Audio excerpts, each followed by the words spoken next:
buenas, por aquí haciéndoles el video. Lo prometido es deuda. Es como la única hora que puedo, entonces trataré de hacerlo lo mejor posible y como lo más parecido a lo que la profesora quiere.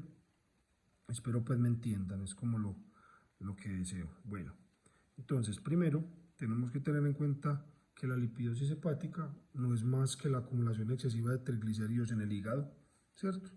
Eso básicamente es como la definición clínica y técnica corta de lo que es la lipidosis hepática. Bueno, ahora hablando de la fisiopatología, tenemos que entender que las causas aún son desconocidas en cuanto a la incapacidad que tiene el gato para utilizar esos triglicéridos, pero eso combinado con la gran capacidad de almacenamiento hepático que tiene él para los triglicéridos, pero su no uso, ¿cierto? O la ausencia de su uso, aunque se conocen algunos mecanismos y hacen parte de la fisiopatología, realmente la causa como tal sigue siendo desconocida.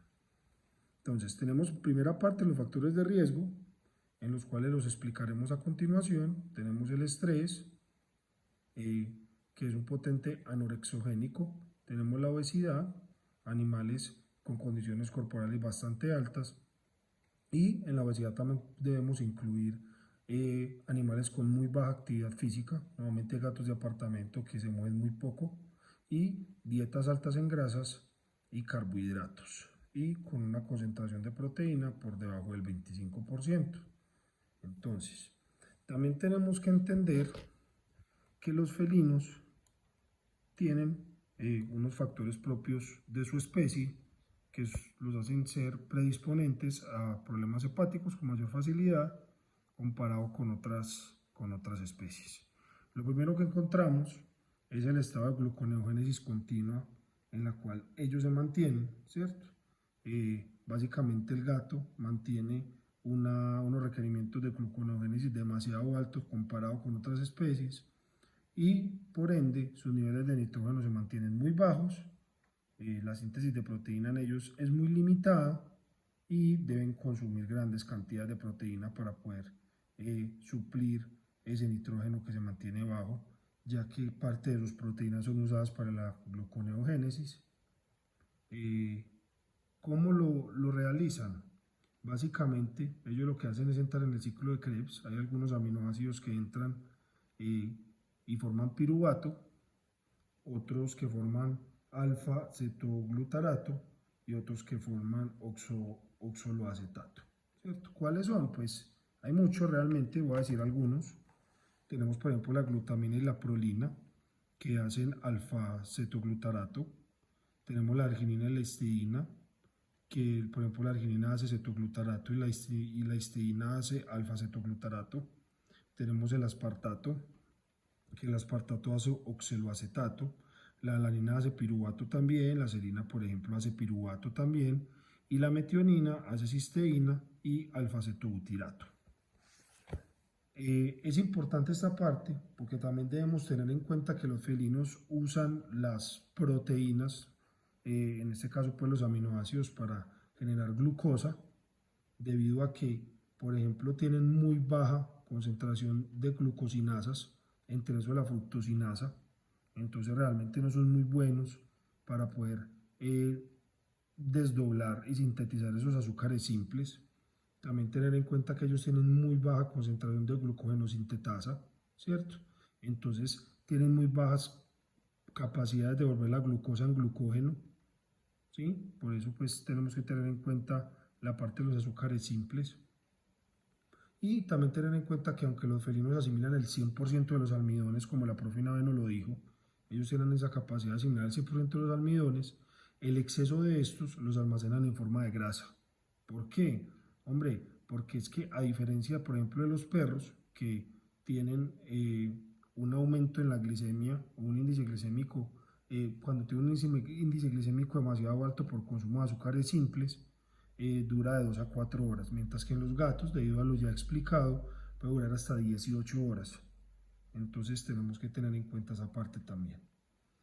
Otra parte importante es que ellos tienen una alta función de una enzima que se llama fosfoenilpiruvato carboxinasa, que es la encargada de meter los aminoácidos en el ciclo de Krebs, ¿sí? Y coger esos carbonos y meterlos ahí en el ciclo de Krebs.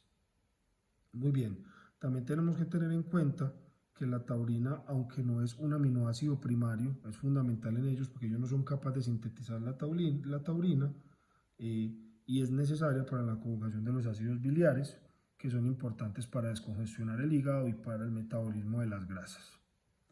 Muy bien, otra parte muy importante es que ellos son incapaces de sintetizar arginina.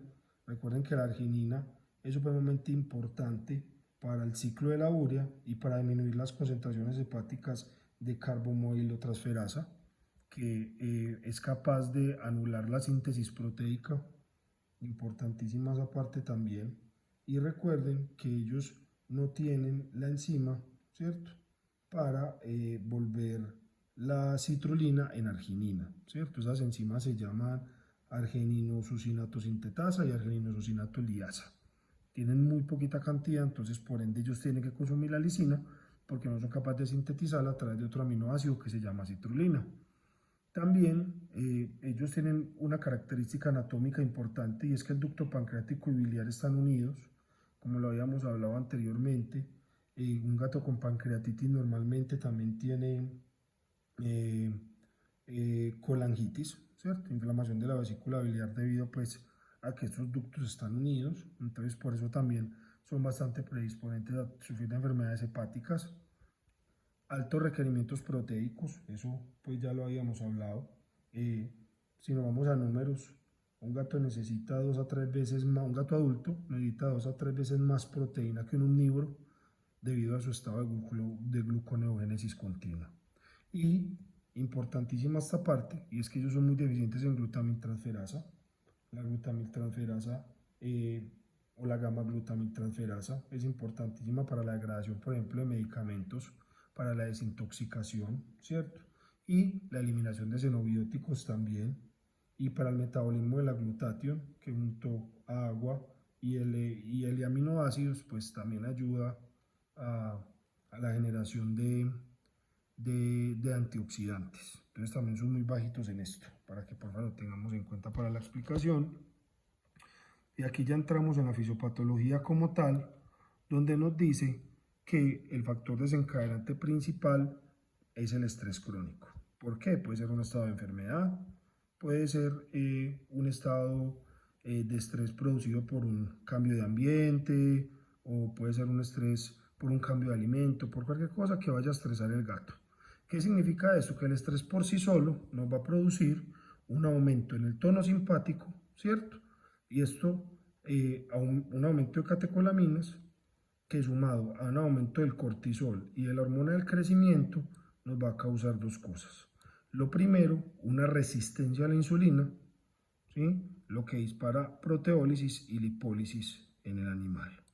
Y por otro lado, va a aumentar las concentraciones de leptina, ¿cierto?, liberada por los adipocitos, ¿sí?, y se van a activar los factores anorexogénicos, que en este caso pues serían la hormona estimulante de los melanocitos, ¿cierto?, la hormona estimulante de la corticotropina y los transcritos regulados por cocaína y anfetaminas.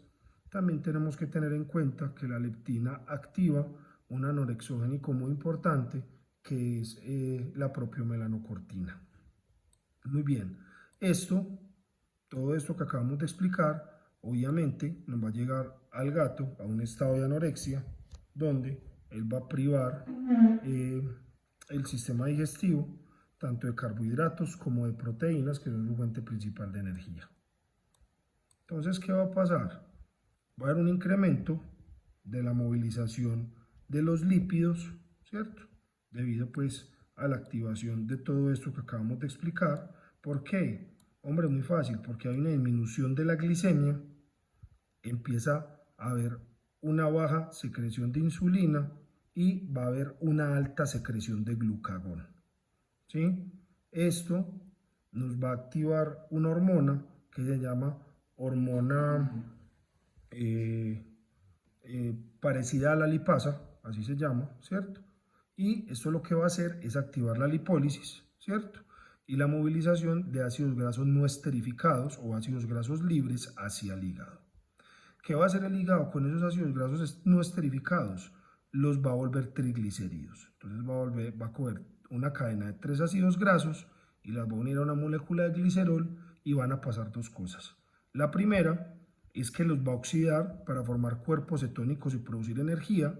De hecho, al inicio de la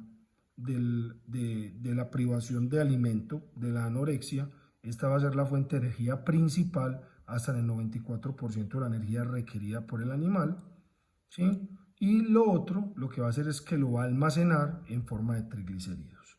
Esto se nos va a volver un círculo vicioso, el animal va a dejar de comer y esto lo va a llegar a que va a dejar de comer más, eso se nos vuelve un círculo vicioso y el animal lo que va a hacer es hacer una cirrosis hepática por acumulación de grasa en los hepatocitos, ¿cierto? Estos van a generar lesiones vacuolares y van a producir una lipidosis hepática.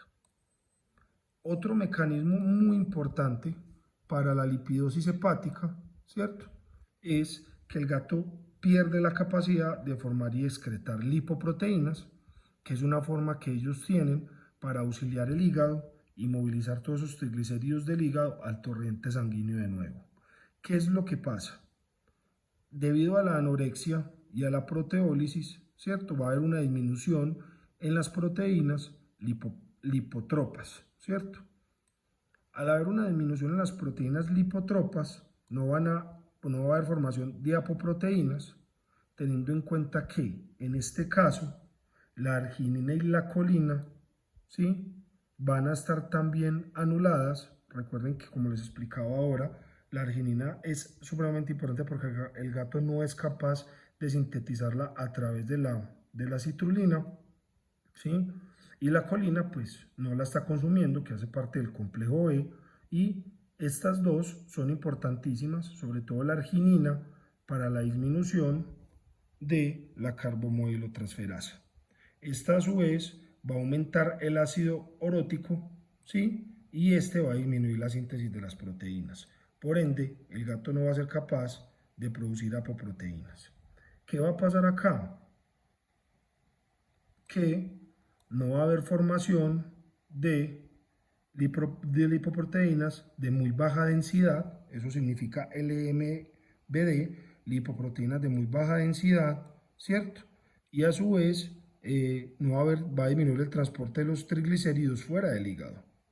Ese es el segundo mecanismo que me va a llevar a la acumulación de triglicéridos en el hepatocito, cirrosis grasa y la consecuente lipidosis hepática. Por otro lado, vamos a tener un tercer mecanismo y es que el gato va a tener impedimentos en la oxidación de los ácidos grasos. ¿Por qué? Fácil, porque el gato como no tiene consumo, ¿cierto? Entra en anorexia, entonces dentro de eso, pues como se los explicaba arriba, va a dejar de consumir también proteína y por ende aminoácidos esenciales como la lisina y la metionina. ¿Qué significa eso? La lisina y la metionina son supremamente importantes para el metabolismo de la L-carnitina, ¿sí? La L-carnitina normalmente se encuentra en la membrana mitocondrial de los hepatocitos, entonces va a estar disminuida y esa se encarga del transporte de los ácidos grasos dentro de la mitocondria. Entonces, al no haber oxidación de esas grasas, ¿cierto?, dentro de la mitocondria, que ya no va a entrar dentro del ciclo de Krebs, ¿sí? Tengan en cuenta que por ácidos grasos también se puede hacer gluconeogénesis.